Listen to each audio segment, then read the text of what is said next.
पापा तोहर तोड़ देला टांग बताना कोना ये बोगे जान मुश्किल में छही गे परान बताना कोना ये बोगे जान होई जते शादी हमर हो जते सगाई मिले आई है घर में तले बुझहर खाई पापा तोहर तोड़ देला टांग बताना कोना ये बोगे जान मुश्किल में छही गे परान बताना कोना ये बोगे जान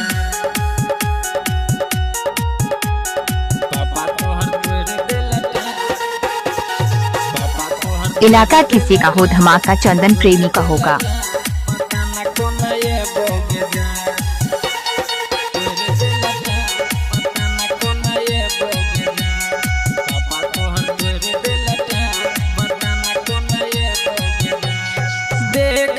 मन बड़ी कर यगे हमरो की करी डर बड़ी लागय हमरो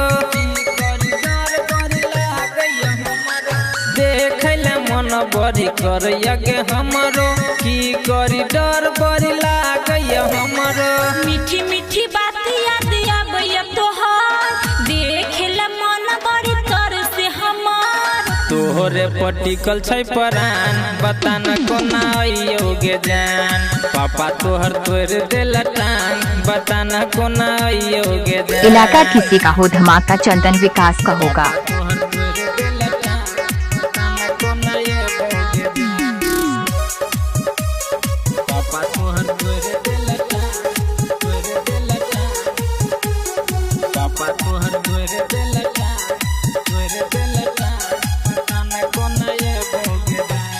नीक भेलो शादी तोहर भ गेलो सेट गे महीना में करे छले एक बेरा भेंट गे